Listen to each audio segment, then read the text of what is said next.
दोबारा चिकन खाने से पहले आपने मेरी ये वीडियो याद करनी है, क्योंकि इस वीडियो में मैं आपको मुर्गी के बारे में बताऊंगा, जिस तरह उनको बड़ा किया जाता है और इतना जल्दी बड़ा किया जाता है, जो कि पहले आपको इसके बारे में पता नहीं होगा। जैसे कि आप देख रहे हैं, चिकन हमारी फेवरेट डिश बन चुकी है।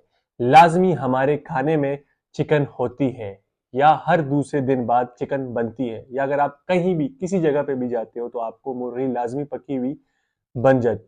हर साल 9 बिलियन चिकन सेल होती है, जिसमें 99.9% चिकन फैक्ट्री फॉर्म होती है, क्योंकि ये बहुत ज्यादा सस्ती होती है।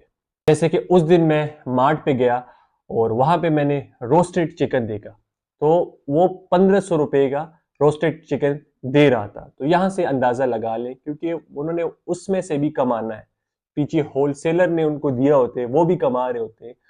तो अगर इससे आप अंदाजा लगाया जाए, मोस्टली जितनी भी फैक्ट्री फार्म चिकन होती है वो ही ज्यादा सस्ती दिखती है। मोस्टली हमारे लोग पसंद करते हैं फार्मी मुर्गी को, अगर हम कंपेयर किया जाए देसी मुर्गियों के साथ।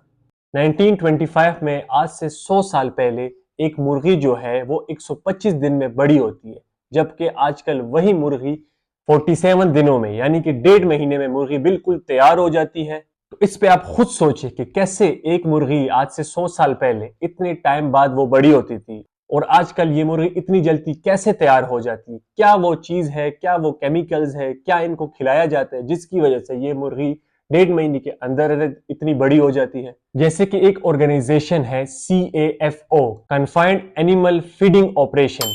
यहाँ पे मुर्गी, गाय, भैंस को रखा जाता है छोटी और बड़ी जगहों पे। यह भी एक फैक्ट्री फार्मिंग का पार्ट है, जहां पे छोटी और बड़ी जगहों में इन मुर्गियों को और बड़े जानवर को रखा जाता है मेस्ट प्रोडक्शन के लिए। तो यहाँ पे मुर्गी का टेस्ट किया गया, तो इनमें वो एंटीबायोटिक नजर आए जो कि आजकल बिल्कुल कंप्लीट बैंड हो चुके हैं, और इनमें आर्सेनिक मिला जो कि पॉइजन है। ये मुर्गी को दिया जाता है ताकि मुर्गी जो है ना फ्रेश लगे। जिस तरह मुर्गी का गोश्त है वो आपको गुलाबी और फ्रेश नजर आ रहा होता है, वो आर्सेनिक की वजह से।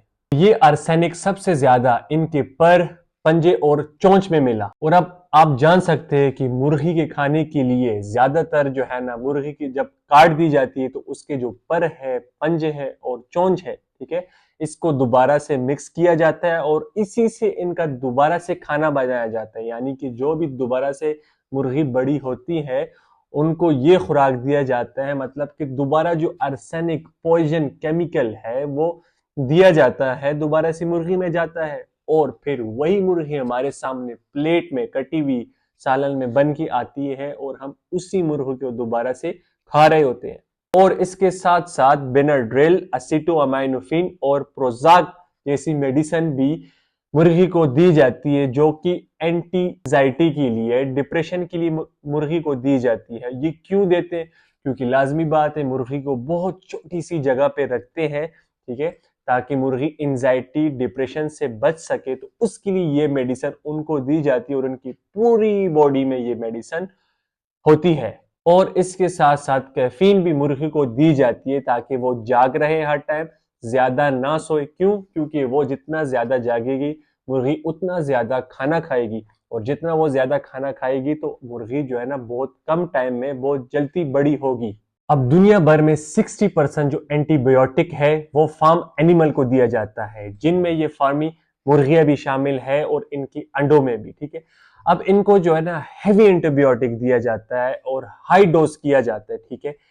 उसके साथ साथ जब ये अंडे भी देती है ये मुर्गियां, ठीक है, उनमें भी असरात। अब आप सोचे, इतना सारा जो एंटीबायोटिक है ओवरडोज मुर्गियों में जाता है, ठीक है, फिर वही जब आप मुर्गी खाते हैं तो वो सारे जो उसके साइड इफेक्ट्स होते हैं, जो उनके रिएक्शन होते हैं, फिर वो हमारे बॉडी के ऊपर उसका इफेक्ट आता है।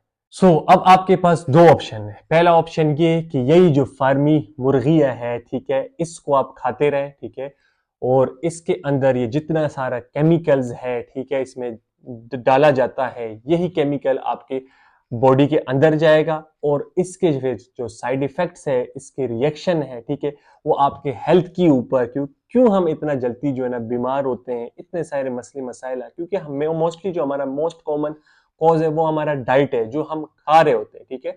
तो उसी का फिर असर हमारे जिस्म के ऊपर आ रहा होता है। हालांकि ये मुर्गियां थोड़ी सी सस्ती मिल जाती है, अगर आप देसी मुर्गे के साथ कंपेयर करें, लेकिन उसके साथ साथ हमारे हेल्थ के ऊपर इतने मसले मसाइल आ जाते हैं कि फिर हम अपने इलाज के ऊपर वो सारा पैसा लगा रहे होते हैं। और दूसरा ऑप्शन ये है कि हम देसी मुर्गी जो है, वो मुर्गी जो घर में पाली जाती है, घर का खाती है, ओपन वो मैदान जो है उसमें घूमती है फिरती है, ठीक है, और अच्छा खाती है, ठीक है, प्योर जो देसी मुर्गी होती है, ठीक है, वो अगर आप चिकन इस्तेमाल करेंगे, ठीक है, तो वो ज्यादा इफेक्टिव है, उसके कोई साइड इफेक्ट्स भी नहीं है, ठीक है, बल्कि वो आपके लिए हेल्दी है, वो एक गुड सोर्स ऑफ प्रोटीन है, जिससे आप खाएंगे तो आपकी जो है ना डाइट, बाकी आपकी चीजें भी पूरी होगी, प्रोटीन भी पूरा होगा, और इसके साथ साथ उसके कोई साइड इफेक्ट नहीं है आपके जिस्म के ऊपर, ना ही उनको ये सारी केमिकल्स, ये एंटीबायोटिक दी जाती है जो कि बहुत ज्यादा डेंजरस है, ठीक है, आपकी बॉडी के लिए। तो अगर वो वाली मुर्गी आप खाएंगे, वो थोड़ी सी एक्सपेंसिव होती है, लेकिन ये कि वो आपकी हेल्थ के लिए बहुत ज्यादा बेहतर है अगर आप कंपेयर करें फार्मी मुर्गी के साथ। तो आप भी क्या सोचते हैं इस पूरे सिस्टम के बारे में, तो आप मुझे कमेंट कर सकते हैं। अपना बहुत सारा ख्याल रखें, मुझे अपनी दुआओं में याद रखें। इंशाल्लाह मैं आपसे नेक्स्ट वीडियो मिलता हूं। अल्लाह हाफिज।